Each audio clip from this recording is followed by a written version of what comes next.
Item ಯಾವುದೇ ಇರಲಿ try ಮಾಡಿ ಆಚಿ ಚಿಕನ್ ಮಸಾಲಾ. ಮಂಡ್ಯ ಜಿಲ್ಲೆಯಲ್ಲಿ ಭ್ರೂಣ ಪತ್ತೆ ಹತ್ಯೆ ಪ್ರಕರಣ ಎಚ್ಚೆತ್ತ ಮಂಡ್ಯ ತಾಲೂಕಾ ಆಡಳಿತಾಧಿಕಾರಿಗಳು. ಸ್ಕ್ಯಾನಿಂಗ್ ಸೆಂಟರ್ಗಳಿಗೆ ಅಧಿಕಾರಿಗಳ ತಂಡ ಭೇಟಿ ಕೊಟ್ಟಿದೆ. ಮಂಡ್ಯ ತಹಶೀಲ್ದಾರ್ ವಿಶ್ವನಾಥ್ ನೇತೃತ್ವದಲ್ಲಿ ಭೇಟಿಯನ್ನು ಕೊಟ್ಟಿರೋದು. ಭ್ರೂಣಲಿಂಗ ಪತ್ತೆ ತಡೆಗೆ ಅಧಿಕಾರಿಗಳು ಕಾರ್ಯಾಚರಣೆಯನ್ನು ಮಾಡಿದ್ದಾರೆ. ಭ್ರೂಣಲಿಂಗ ಪತ್ತೆ ಮಾಡಿದರೆ ಕಾನೂನು ಕ್ರಮದ ಎಚ್ಚರಿಕೆಯನ್ನು ಕೊಟ್ಟಿದ್ದಾರೆ. ಸ್ಕ್ಯಾನಿಂಗ್ ಸೆಂಟರ್ಗಳ ರಿಜಿಸ್ಟರ್ ಮತ್ತು ದಾಖಲೆಗಳನ್ನೆಲ್ಲವನ್ನು ಕೂಡ ಪರಿಶೀಲನೆ ಮಾಡಿರೋದು.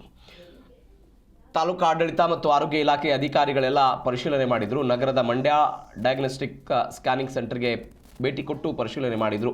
ಅಲ್ಲಿ ರಿಜಿಸ್ಟರ್ ಆಗಿರ್ಬೋದು, ಸ್ಕ್ಯಾನಿಂಗ್ ದಾಖಲೆಗಳಾಗಿರ್ಬೋದು ಎಲ್ಲದನ್ನು ಕೂಡ ಪರಿಶೀಲನೆ ಮಾಡಿ ಭ್ರೂಣ ಹತ್ಯೆ ವಿರುದ್ಧ ಕಾನೂನು ಕ್ರಮವನ್ನು ಕೈಗೊಳ್ಳುತ್ತೀವಿ ಅಂತ ಎಲ್ಲ ಎಚ್ಚರಿಕೆ ಕೊಟ್ಟಿದ್ದಾರೆ.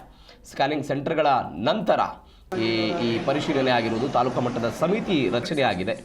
ಅಕ್ರಮವಾಗಿ ಭ್ರೂಣ ಪತ್ತೆ ಹತ್ಯೆ ಪ್ರಕರಣ ಈ ಕಾನೂನು ಕ್ರಮದ ಎಚ್ಚರಿಕೆ ಕೊಟ್ಟಿದ್ದಾರೆ. ಇದೀಗ ಇದೇ ವೇಳೆ ಮಂಡ್ಯ ತಹಶೀಲ್ದಾರ್ ವಿಶ್ವನಾಥ್, ತಾಲೂಕು ಆರೋಗ್ಯ ಅಧಿಕಾರಿ ಜವರೇಗೌಡ, ಸಿಡಿಪಿಒ ನಾರಾಯಣ್ ಸೇರಿದಂತೆ ಹಲವು ಅಧಿಕಾರಿಗಳು ಈ ಸಮಯದಲ್ಲಿ ಇದ್ದರು.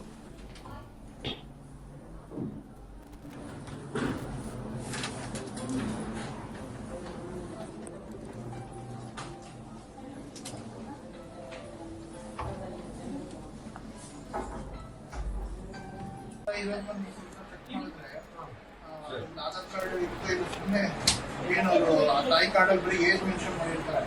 ಡೇಟ್ ಆಫ್ ಬರ್ತ್ ಬೇಕು. ಡೇಟ್ ಆಫ್ ಬರ್ತ್ ಇದ್ರೆ ನಮ್ಗೆ ಈಸಿ ಗೊತ್ತಾಗುತ್ತೆ. ಬರೀ ಏಜ್ ಬರ್ಬಿಟ್ರೆ ಹೇಗೆ. ಆಮೇಲೆ ಇನ್ನೊಂದು government doctors are referring to private hospital. That should not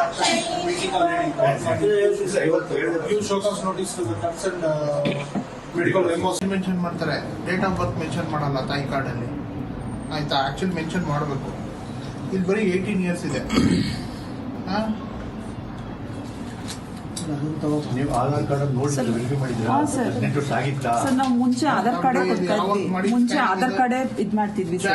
ಯಾವಾಗ ತಾಯಿ ಕಾರ್ಡ್ ಕಂಪಲ್ಸರಿ ಮಾಡಿದ್ರು, ಸೊ ಒಂದ್ ಐಡೆಂಟಿಟಿ ಪ್ರೂಫ್ನೇ ತರಬೇಕು ಅಂತ ಇರುತ್ತೆ. ಸೊ ಅವರು ಆಧಾರ್ ಕಾರ್ಡ್ ತಂದಿರಲ್ಲ.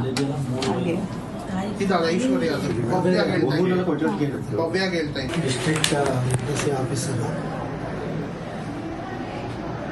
ಅಪ್ರಾಪ್ತ ವಯಸ್ಸಿನ ಮಕ್ಕಳಲ್ಲಿ ಗರ್ಭಾವಸ್ಥೆ ಆಗ್ತಾ ಇರೋದ್ರ ಬಗ್ಗೆ ಕ್ಯಾರ್ಪೇಟೆ ತಾಲೂಕಿನಲ್ಲಿ ಲೋಕಾಯುಕ್ತ ಪ್ರಕರಣ ದಾಖಲಾದ ಮೇಲೆ ನಮ್ಮ ಮಾನ್ಯ ಜಿಲ್ಲಾಧಿಕಾರಿಯವರು 24/4/2026 ಎಲ್ಲ DHO ಮತ್ತು ಎಲ್ಲ ಕಾರ್ಯಕ್ರಮ ಅನುಷ್ಠಾನಾಧಿಕಾರಿಗಳು ಮತ್ತು AC ಗಳ ಸಭೆ ನಡೆಸಿ ಒಂದು ಆದೇಶನ ಹೊರಡಿಸಿದ್ದಾರೆ. ಆ ಆದೇಶದ